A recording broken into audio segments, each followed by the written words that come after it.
Hi, I'm Joe. I'm here with up-and-coming artist Bree Harlow. Hello. And we're at Sound Matrix Studios working on her new EP. Yay. Yeah. So tell us a little bit about yourself. Tell us what your influences are. What's your sound like? Well, I'm very influenced in a lot of jazz and, big singers from like the 40s and the 50s. I love Connie Francis and Rosemary Clooney. I love a lot of old soul. I love Al Green and Marvin Gaye. So Nice. That's pretty much the roots of my voice. What are you listening to right now, on the way here?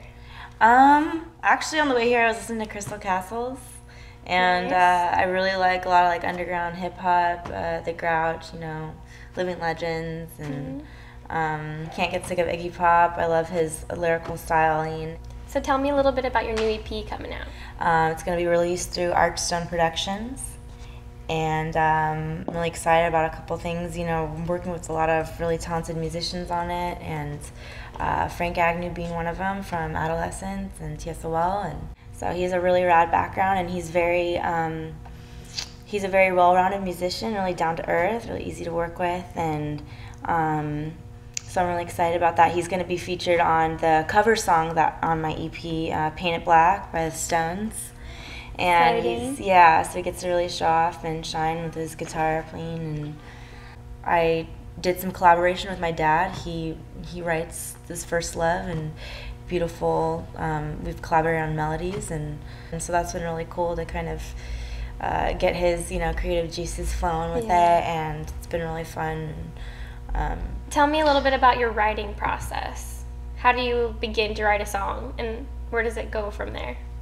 Well, I love to write. I do a lot of free writing, and just even just like free form writing, which is just I don't even think when I write. I just kind of let words come into my head and write them out or type them out, and so I use that, and I do a lot of mix and matching with different writings that I have, whether it be of some of my poetry or some of my free form.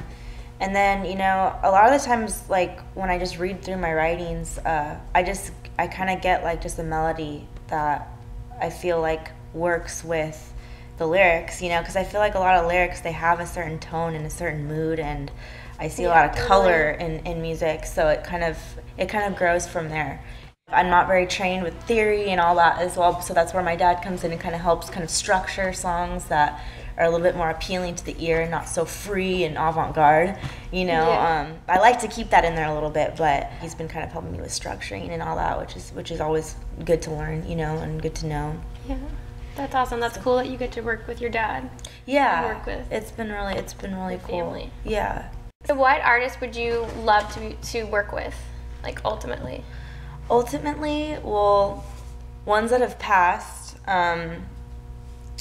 Johnny Cash. I just think that'd be really rad to work with him. He just was so simplistic, but genius at the same time to me, and I loved all of his his background, his roots, and he kept that alive throughout his whole career, and he wasn't afraid to just kind of bring his personal life and intertwine it with his music, and I liked that. I liked that kind of vulnerability that he had. Yeah. And another one, contrast to that, is Nick Blinko, actually, from Rudimentary Peni, which is a old punk band that he's just very interesting and very he was actually an amazing artist as well, and he just was very intriguing to me, and so I think that'd be kind of cool to work with him, just have that outside of the box kind of feel, in music or whatnot, and his thoughts on that. And so who would you want to work with, real time, real life? Now? Yeah, ultimately, who would you want to work with? Steven Tyler would be kind of cool, I think, wacky, yeah, he's kind of, I like him. I think he's cool. I think he's another one that's just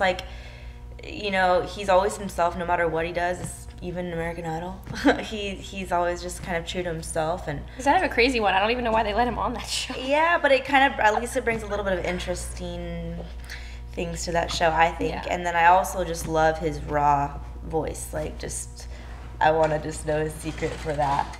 So what do you do for fun? Besides the biking that you're in. Besides that. The biking? Yeah, besides the biking. I mean, we know. Besides the biking. Yeah. I eat sushi. I love eating sushi. It's super fun for me to eat in general. And Oh, Yeah, I paint. I love art, and I draw and paint and charcoal, mixed media. I love animals. I'm a dog freak, so I have 4 dogs at home that I just take up all of them. I suck my energy out and walking them and playing with them and all that. I love film. I watch a lot of old movies, and I'm really into that. And my family, I'm super close to my family. I'm kind of a homebody as well. I love to just hang out at home and just create and paint and spend time with my family. So that's awesome. I feel like this is not gonna be good.